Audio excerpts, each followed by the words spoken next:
Dona Luzia era só a costureira cega de Vila da Penha, humilhada pela primeira-dama arrogante que a tratava como se não fosse ninguém. Mais um segredo de família devastador, um filho que não era quem todos pensavam ser, caiu em seus ouvidos atentos como uma bomba prestes a explodir. Ninguém na cidade imaginava que aquela mulher invisível, que só conhecia o mundo pelo toque, guardava a chave para o maior escândalo que Vila da Penha já viu. Será que Dona Luzia terá a coragem de revelar tudo e fazer justiça com as próprias mãos? Ou o medo dos poderosos vai calar a sua voz para sempre? Você não vai acreditar no que essa mulher fez. E no final chocante desta história. Fique até o fim. Para os moradores de Vila da Penha, a pequena loja de costura de Dona Luzia era quase um santuário. Uma portinha estreita que se abria para um mundo de tecidos, linhas e o som constante e ritmado de uma velha máquina de costura. Mas a verdadeira magia do lugar não estava nos vestidos que ela criava, e sim na própria costureira. Dona Luzia era cega desde a juventude, e o que perdeu na visão, ganhou em todos os outros sentidos. Suas mãos conheciam cada tecido pelo toque, seus ouvidos captavam o humor de uma cliente pela respiração, e sua intuição, essa sim, enxergava a alma de quem cruzava sua porta. Mas para a elite da cidade, ela era apenas a ceguinha talentosa, uma figura digna de pena e útil para concertos de última hora. Mal sabiam eles que no silêncio de seu ofício, ela era a guardiã de todos os segredos que as paredes de Vila da Penha tentavam esconder. E o maior segredo da cidade pertencia à primeira-dama, Beatriz Lemos. Esposa do prefeito, Beatriz era a personificação da elegância e da arrogância. Desfilava pela cidade com suas roupas caras e seu sorriso ensaiado sempre ao lado do filho, o jovem Arthur, o príncipe herdeiro de Vila da Penha, orgulho da família e exemplo para todos. A família Lemos era um retrato na parede, perfeita, poderosa e, acima de tudo, inquestionável. E para manter essa fachada, Beatriz não media esforços nem humilhações. Numa tarde quente, às vésperas da maior festa da cidade, Beatriz entrou no ateliê de Dona Luzia como um furacão, o perfume caro preenchendo o pequeno espaço. Veio para a prova final de um vestido de seda pura, um luxo que contrastava com a simplicidade do lugar. Enquanto Luzia, com a delicadeza de sempre, passava os dedos experientes pelo tecido para sentir o caimento, Beatriz a olhava com impaciência e desdém. Cuidado para não sujar o tecido com essas suas mãos, mulher, ela disse a voz afiada. Francamente, não sei como o prefeito ainda permite que você trabalhe com roupas tão finas. Uma costureira que não enxerga é o cúmulo do absurdo. A humilhação foi dita em voz alta, para que a ajudante de Luzia também ouvisse. O rosto da costureira permaneceu sereno, mas suas mãos pararam por um segundo, uma pausa quase imperceptível. Satisfeita com o veneno que destilou e tratando Luzia como se fosse apenas mais um móvel na sala, Beatriz atendeu ao telefone que começou a tocar em sua bolsa. Alô, minha irmã. Estou aqui no ateliê da ceguinha. Sim, o vestido ficou bom, para o que se pode esperar dela. Beatriz baixou um pouco a voz, mas no silêncio do ateliê, os ouvidos de Luzia eram como lupas. Não, ele não desconfia de nada. Arthur continua sendo o filho perfeito, o orgulho do pai. Mal sabe o prefeito que o verdadeiro pai do seu herdeiro está bem longe daqui, e que se essa verdade um dia aparecer, nosso castelo de cartas desmorona. O zumbido da máquina de costura havia parado. O único som no ateliê era o da respiração, calma de Dona Luzia e o eco das palavras de Beatriz que pairavam no ar como uma nuvem tóxica. A primeira-dama, em sua arrogância, havia acabado de entregar seu segredo mais sombrio nas mãos da mulher que ela mais subestimava em toda a Vila da Penha. Luzia continuou seu trabalho no vestido, mas agora, cada ponto, cada alinhavo, era feito com o peso de uma verdade que podia destruir a família mais poderosa da cidade. Beatriz Lemos desligou o telefone com um sorriso satisfeito, completamente alheia ao terremoto que suas palavras haviam causado no pequeno ateliê. Ajeitou o vestido de seda no corpo, lançou um último olhar de superioridade para Dona Luzia e disse displicente: Espero que esteja perfeito para a festa, ceguinha. Qualquer defeito e Vila da Penha inteira saberá da sua incompetência. E saiu, deixando para trás o perfume caro e o eco de sua arrogância. A porta se fechou com um clique suave, mas para Dona Luzia soou como o ferrolho de uma prisão. Ela permaneceu imóvel por um longo instante. O vestido de seda ainda em suas mãos, agora pesado como chumbo. O segredo de Beatriz Lemos não era apenas uma fofoca, era uma granada sem pino, entregue nas mãos da mulher que menos importava em toda a Vila da Penha. A costureira cega, que a cidade via como uma figura inofensiva, quase uma sombra, agora carregava uma verdade que poderia incendiar a reputação da família mais poderosa da cidade. Lentamente, ela colocou o vestido sobre a mesa de costura. As mãos que minutos antes tremiam com a humilhação, agora estavam firmes, mas geladas. Ela sentou-se em seu banquinho surrado, o mesmo que a acompanhava há décadas, e o silêncio do ateliê, antes seu companheiro, agora parecia gritar o segredo em seus ouvidos. Arthur Lemos, o príncipe herdeiro, o orgulho do prefeito, não era filho dele. Uma farsa, uma vida inteira construída sobre uma mentira deslavada. E ela, Luzia, a ceguinha, era a única testemunha involuntária da verdade. Um turbilhão de pensamentos e sentimentos a assaltou. Havia o choque, a incredulidade. Depois, uma pontada de compaixão pelo prefeito Lemos. Um homem que, apesar de conivente com os desmandos da esposa, não merecia uma traição tão profunda, tão fundamental, que havia o medo. Um medo frio que lhe subia pela espinha. Beatriz Lemos era uma mulher vaidosa, mas também cruel e vingativa. Se desconfiasse que seu segredo havia sido descoberto, e justamente por alguém que ela desprezava, as consequências seriam terríveis. Dona Luzia não tinha poder, não tinha influência, não tinha ninguém que a defendesse. Naquela noite, em sua casinha humilde nos fundos do ateliê, Dona Luzia não pregou os olhos. A escuridão do seu quarto era a mesma, de sempre. Mas agora era uma escuridão povoada por vozes, por possibilidades, por perigos. O que fazer com aquela informação? Contar? Para quem? Quem acreditaria na palavra de uma costureira cega contra a da primeira-dama? Seria esmagada, ridicularizada, talvez até expulsa de Vila da Penha. Calar-se? Mas como conviver com o peso daquela mentira, vendo a farsa da família perfeita se desenrolar dia após dia, sabendo que tudo era um teatro? Nos dias que se seguiram, Vila da Penha pareceu diferente para Dona Luzia. Seus outros sentidos, já tão aguçados pela ausência da visão, pareciam ter ganhado uma nova dimensão. Ela ouvia os comentários na rua sobre a beleza e a inteligência de Arthur Lemos, o futuro da cidade. E cada elogio soava como uma nota desafinada. Sentia a arrogância de Beatriz Lemos nos eventos sociais que suas clientes descreviam e a falsidade parecia ter um cheiro, um toque.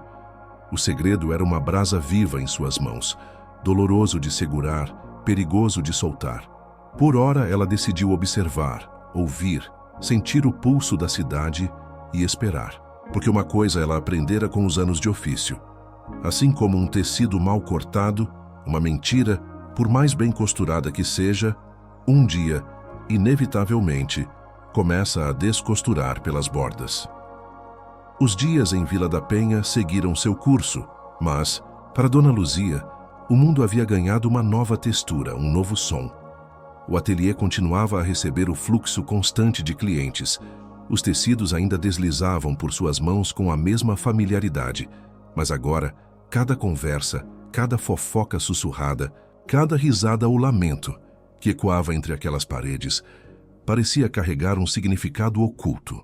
O segredo sobre a paternidade de Arthur Lemos era como uma lente que ampliava a falsidade do mundo ao seu redor.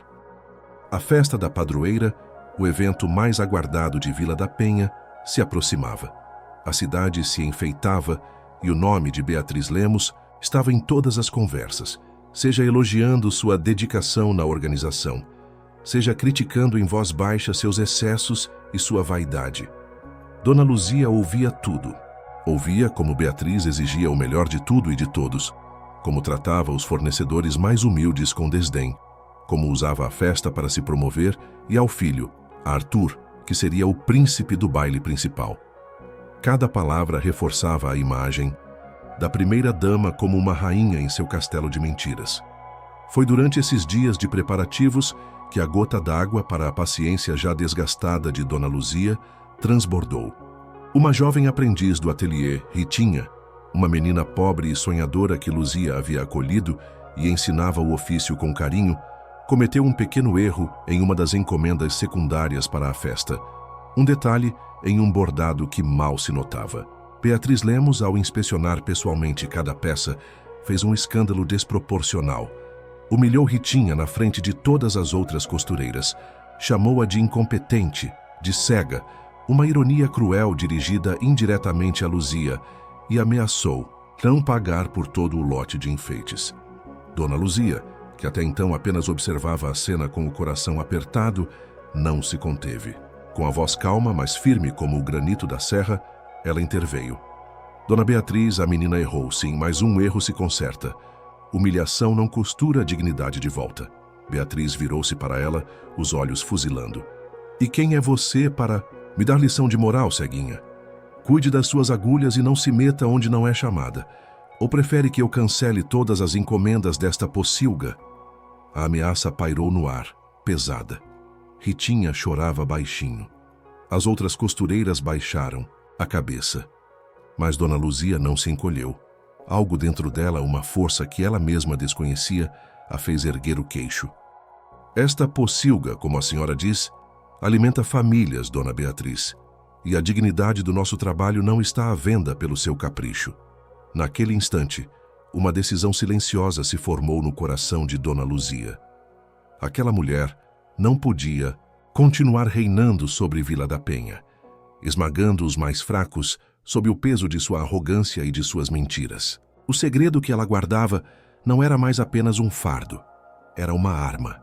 E a festa da padroeira, o palco da vaidade de Beatriz Lemos, talvez fosse o lugar perfeito para que a verdade, finalmente, viesse à luz. Ela ainda não sabia como, não tinha um plano elaborado. Mas enquanto Beatriz saía do ateliê, batendo a porta com fúria, Dona Luzia sentiu uma clareza que há muito não experimentava. Seus dedos deslizaram sobre a textura de um tecido de seda caro, o mesmo do vestido que Beatriz usaria na festa. Um tecido liso, brilhante por fora, mas que para ela agora carregava a marca de uma trama podre por dentro. E ela, a costureira cega de Vila da Penha, começava a imaginar, ponto por ponto, como faria para descosturar aquela farsa inteira. Depois que Beatriz Lemos saiu do ateliê, batendo a porta com a força de um trovão contido, um silêncio diferente se instalou. Ritinha, a jovem aprendiz, ainda soluçava baixinho, amparada pelas outras costureiras, que trocavam olhares assustados, mas também carregados de uma admiração secreta pela coragem de Dona Luzia. A velha costureira, no entanto, parecia mais calma do que nunca. A humilhação sofrida pela menina e a ameaça velada de Beatriz não a intimidaram. Pelo contrário, acenderam nela uma chama fria e determinada. Aquela farsa precisava acabar. Nos dias que se seguiram, enquanto Vila da Penha se enfeitava para a festa da padroeira, Dona Luzia transformou seu pequeno ateliê em um centro de observação silenciosa.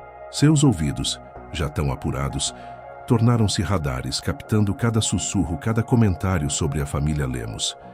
Ela conhecia os segredos de quase todas as mulheres da cidade, confidenciados entre provas de vestidos e ajustes de bainhas. Agora, ela usava essa rede invisível de informações para entender melhor o terreno onde pisaria. Ouviu sobre a vaidade desmedida de Beatriz, sobre como ela controlava cada passo do prefeito, sobre o medo que impunha aos empregados da casa grande. Ouviu também sobre Arthur, o filho, um rapaz que, apesar da pose de príncipe, parecia carregar uma tristeza disfarçada no olhar. A ideia de como agir começou a se formar como um bordado intrincado em sua mente. Ela não podia simplesmente gritar a verdade na praça. Seria desacreditada, esmagada. Precisava de algo mais sutil, mais inteligente, algo que usasse a própria arrogância de Beatriz contra ela. E a festa da padroeira, o grande palco de Beatriz, seria o cenário perfeito. A chave para seu plano veio de onde menos se esperava. Dona Carmelita, uma das freguesas mais antigas e mais fofoqueiras de Vila da Penha, uma senhora que vivia entre a igreja e a janela de casa, veio buscar um vestido para a festa. Enquanto Luzia tirava suas medidas, Carmelita não parava de falar da primeira-dama. Ah, dona Luzia, a senhora nem imagina os luxos daquela Beatriz. Outro dia fui levar umas rendas lá na Casa Grande e ela me mostrou o quarto dela, um altar, para a vaidade. E tem uma caixa, minha filha, uma caixa de sândalo, que ela guarda debaixo da cama, trancada a 7 chaves. Diz que são recordações preciosas. Imagino as joias que não devem ter ali dentro. Uma caixa de sândalo, debaixo da cama. Recordações preciosas. As palavras ecoaram na mente de Dona Luzia. E se ali, entre as recordações de Beatriz, estivesse algo que comprovasse o segredo? Uma carta antiga? Uma foto desbotada? Era um tiro no escuro, uma aposta perigosíssima. Mas a imagem de Ritinha chorando e a prepotência de Beatriz lhe davam a coragem que faltava. O plano era arriscado. Ao extremo, Dona Luzia teria que entregar o vestido de festa de Beatriz pessoalmente. Era a única maneira de ter acesso à Casa Grande com alguma liberdade. Ela usou todo o seu talento para criar um vestido deslumbrante, uma obra de arte em seda pura, sabendo que a vaidade de Beatriz a faria querer exibi-lo, e a ela, a ceguinha talentosa que o criou. No dia da entrega, com o vestido cuidadosamente embalado, ela foi à Casa Grande acompanhada de Ritinha, a pretexto de a menina ajudar com os últimos ajustes. Beatriz, exultante com a proximidade da festa e a beleza do vestido, mal prestou atenção nas duas. Enquanto se exibia em frente ao espelho, absorta em sua própria imagem, Dona Luzia, com a desculpa de precisar de uma linha específica que esqueceu em sua bolsa de costura deixada no quarto, pediu a Ritinha que a guiasse. Com os ouvidos atentos e a memória tátil dos poucos cômodos que já havia visitado em outras ocasiões, e com a ajuda discreta de Ritinha, descrevendo o ambiente em sussurros, ela chegou ao quarto da primeira-dama. Beatriz estava ocupada demais ao telefone, dando ordens sobre os preparativos finais da festa, para notar a breve ausência. O coração de Luzia batia descompassado. Enquanto Ritinha vigiava a porta, ela se ajoelhou, as mãos deslizando sob a cama imponente. E ali estava. Uma caixa de madeira lisa com um leve perfume de sândalo. Não estava trancada. Dentro, entre leques antigos e joias sem grande valor, havia um pequeno maço de cartas amarradas com uma fita de cetim desbotada. Com os dedos ágeis, Luzia abriu uma delas. Não podia ler, mas o cheiro do papel, a textura, e então, por baixo das cartas, uma fotografia. Ela tateou a imagem. Um homem, uma mulher e um bebê. Ritinha, com os olhos arregalados, espiou por cima do ombro dela e sussurrou: Dona Luzia, essa mulher é a Dona Beatriz, bem mais nova. E o bebê parece o Arthur. Mas o homem não é o prefeito Lemos. Luzia guardou a fotografia e uma das cartas, a mais antiga, a que parecia mais frágil, no fundo de sua bolsa de costura. Devolveu a caixa ao lugar. Tudo em menos de 2 minutos. Quando voltaram à sala, Beatriz ainda estava ao telefone. O vestido foi aprovado com um aceno displicente. Ao sair da Casa Grande, sob o sol forte de Vila da Penha, Dona Luzia apertava a bolsa contra o peito. Dentro dela, não havia apenas uma foto e uma carta. Havia a prova. Havia o estopim. A festa da padroeira seria naquela noite. E Vila da Penha estava prestes a conhecer a verdadeira face de sua primeira-dama. A noite da festa da padroeira desceu sobre Vila da Penha como um manto de veludo bordado de estrelas. A praça principal estava irreconhecível. Luzes coloridas piscavam nas árvores. Barracas de comidas típicas exalavam cheiros doces e salgados, e uma banda animada tocava um forró que fazia até os mais tímidos arriscarem uns passos. No centro de tudo, em um palanque enfeitado com flores de papel e o brasão do município, reinava Beatriz Lemos. O vestido de seda pura, obra-prima de Dona Luzia, caía-lhe como uma luva, realçando uma elegância que naquela noite parecia quase genuína. Ao seu lado, o prefeito Lemos, orgulhoso, e o filho Arthur, o príncipe da noite, sorrindo para os fotógrafos amadores da cidade. Dona Luzia chegou à praça como quem não quer nada. Um xale simples cobrindo os ombros, sua bolsa de costura a tiracolo, onde o pequeno envelope com a foto e a carta repousava como uma brasa adormecida. Ela não se misturou aos importantes perto do palanque. Encontrou um cantinho mais afastado, perto da barraca de pescaria, onde o barulho da festa era um pouco mais abafado e ela podia ver tudo com seus ouvidos atentos. Sentia a vibração da música no chão, o burburinho das conversas, as risadas e a voz impostada de Beatriz Lemos, que em breve começaria seu discurso. E o momento chegou. O mestre de cerimônias, com voz melosa, anunciou a primeira-dama. Beatriz subiu ao microfone radiante. Agradeceu a presença de todos. Falou sobre valores familiares, sobre a moral e os bons costumes que sua família exemplar representava para a Vila da Penha. Elogiou o filho Arthur, um jovem de futuro brilhante, orgulho de seus pais e desta cidade. As palmas soaram protocolares. Foi então, no auge da sua autocelebração, enquanto Beatriz se preparava para anunciar o baile da padroeira, que Ritinha, a jovem aprendiz de Dona Luzia, surgiu da multidão. Pálida, mas com os olhos brilhando de uma coragem nervosa, ela subiu os degraus do palanque, segurando um pequeno embrulho elegante, amarrado com uma fita de cetim. Dona Beatriz, disse Ritinha, a voz um pouco trêmula, mas audível no microfone, que captou sua aproximação. Com licença, uma admiradora secreta pediu que eu lhe entregasse este presente, em agradecimento por sua dedicação à nossa cidade. Beatriz, pega de surpresa, mas visivelmente lisonjeada pela homenagem pública, abriu um sorriso condescendente. Ora que gentileza! Veja só, querido, ela disse ao prefeito. O povo de Vila da Penha reconhece o nosso esforço. Ela pegou o pequeno embrulho das mãos de Ritinha, que desceu apressada do palanque, sumindo na multidão, com um ar de quem recebe uma joia rara, e sob os olhares curiosos de toda a praça, Beatriz começou a desfazer o laço. O sorriso em seu rosto congelou no instante em que seus dedos tocaram o conteúdo.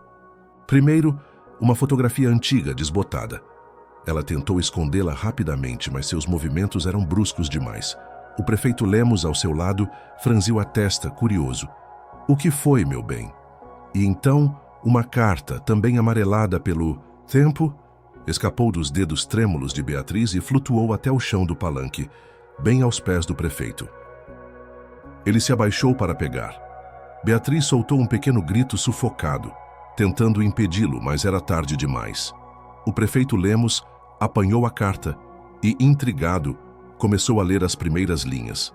A cor sumiu de seu rosto. Sua mão começou a tremer. Ele olhou para a fotografia que Beatriz ainda tentava esconder. Depois para o filho Arthur, que observava tudo sem entender. E de volta para a carta. Um silêncio mortal caiu sobre a praça. A banda parou de tocar. Alguém mais perto do palanque, talvez o próprio mestre de cerimônias, curioso com a mudança súbita no ambiente, conseguiu espiar o conteúdo da carta por cima do ombro do prefeito. E um único nome sussurrado ao microfone ainda ligado, ecoou pela praça como um trovão. Pai João Batista. João Batista era o nome de um antigo capataz da fazenda do pai de Beatriz, um homem simples que havia sumido da cidade anos atrás. E o bebê na foto com Beatriz e aquele homem era inconfundivelmente Arthur. O segredo de berço de Vila da Penha estava nu, exposto sob as luzes da festa. A família perfeita desmoronava em praça pública. Beatriz Lemos, antes a rainha da noite, agora era apenas uma mulher pálida desmascarada, o vestido de seda pura parecendo uma mortalha. O escândalo explodiu como fogos de artifício, mas em vez de cores, espalhava choque, incredulidade e o som delicioso da fofoca correndo. Solta, longe do epicentro do caos, encostada na parede da igreja, Dona Luzia não via, mas ouvia. Ouvia os gritos, os lamentos, o burburinho crescente. Ela não sorria. Apenas respirou fundo, o cheiro de pipoca e quentão se misturando ao cheiro de uma justiça há muito esperada. Com passos lentos e silenciosos, ela se virou e começou a caminhar pelas ruelas escuras de Vila da Penha, deixando para trás o palco onde a verdade finalmente havia roubado a cena. A costureira cega havia, com uma única linha invisível, descosturado a maior farsa da cidade. A festa da padroeira de Vila da Penha terminou não com fogos, mas com o estrondo silencioso de um escândalo. Beatriz Lemos foi praticamente arrastada para fora do palanque por um prefeito pálido e trêmulo, cuja expressão era uma mistura indecifrável de fúria, vergonha e uma dor que parecia rasgar-lhe a alma. Arthur, o príncipe herdeiro, ficou para trás por um instante. O rosto uma máscara de confusão e choque, olhando para a fotografia e a carta que agora circulavam de mão em mão entre os curiosos mais próximos, cada um lendo um trecho, cada sussurro se transformando em uma onda de choque que varreu a praça. A música havia parado. As barracas de comida pareciam ter perdido o sabor. A única coisa que se ouvia era o zumbido crescente da fofoca, a rádio peão de Vila da Penha, trabalhando em sua mais alta e implacável frequência. Os dias que se seguiram foram um tormento para a família Lemos. A casa grande, antes palco, de festas e demonstrações de poder, tornou-se uma fortaleza de silêncio e ressentimento. O prefeito Lemos, diziam, não dirigia mais a palavra a Beatriz. Passava os dias trancado em seu escritório e as poucas vezes que era visto, parecia um homem 10 anos mais velho. Beatriz, por sua vez, desapareceu da vista do público. A primeira-dama, antes onipresente, agora era uma reclusa, sua arrogância substituída, segundo os empregados mais próximos, por crises de choro e raiva. O casamento, que parecia tão sólido quanto as colunas da prefeitura, estava em ruínas. Arthur foi quem mais sofreu o impacto visível da revelação. O jovem que crescera acreditando ser o herdeiro de um nome e de uma posição, viu seu mundo virar de cabeça para baixo. Depois de uma confrontação dolorosa com a mãe, onde as poucas verdades que ela admitiu apenas confirmaram a extensão da mentira, ele tomou uma decisão. Fez as malas e, numa madrugada cinzenta, deixou Vila da Penha. Alguns disseram que foi procurar o pai biológico, outros que simplesmente precisava fugir da vergonha e encontrar seu próprio caminho, longe da sombra da farsa que o criou. A partida do príncipe foi mais um prego no caixão da reputação dos Lemos. Enquanto isso, no pequeno ateliê na rua de baixo, a vida de Dona Luzia seguia seu curso, mas com uma nova melodia. O som da sua máquina de costura continuava o mesmo, mas os olhares que recebia eram diferentes. Quando caminhava pela rua, apoiada em sua bengala, as pessoas não a viam mais com pena ou indiferença. Havia um respeito novo, uma admiração silenciosa. Alguns até atravessavam a rua para cumprimentá-la, para perguntar como estava, para fazer uma encomenda que talvez nem precisassem, apenas para estar perto da mulher que, sem enxergar, tinha visto a verdade que todos ignoravam. Ritinha, sua aprendiz, agora trabalhava com um brilho nos olhos, orgulhosa de sua mestra. As encomendas no ateliê aumentaram. O vestido de seda que Beatriz usara naquela noite fatídica nunca mais foi mencionado, mas sua história se tornou uma lenda sussurrada em Vila da Penha. O vestido da verdade, diziam alguns, a peça que, mesmo linda, não conseguiu esconder. A feiura de uma mentira. Dona Luzia não se vangloriava, não comentava o escândalo. Continuava seu trabalho com a mesma dedicação e o mesmo silêncio sábio. Mas às vezes, quando uma cliente mais falante comentava sobre a justiça divina que havia caído sobre Beatriz Lemos, um sorriso quase imperceptível surgia nos lábios da velha costureira. Ela não havia buscado vingança, apenas o fim de uma injustiça que a feria e feria os outros. E no fim das contas, a verdade, como uma linha bem dada, havia encontrado seu caminho, costurando um novo destino para a Vila da Penha. A cidade, talvez, tivesse aprendido que a verdadeira elegância não está nos tecidos caros ou nos sobrenomes importantes, mas na dignidade e na coragem de quem ousa enxergar além das aparências. Se a história de Dona Luzia, a costureira que via com o coração e desmascarou os poderosos, te emocionou e te fez acreditar que a verdade sempre encontra uma fresta para brilhar, então curta o vídeo e se inscreva agora mesmo no canal. Nos ajude a crescer. E deixe um comentário abaixo. Fazendo isso, você Ajuda a gente a espalhar o vídeo para mais pessoas. Não perca as próximas histórias que estamos tecendo especialmente para você. Até a próxima!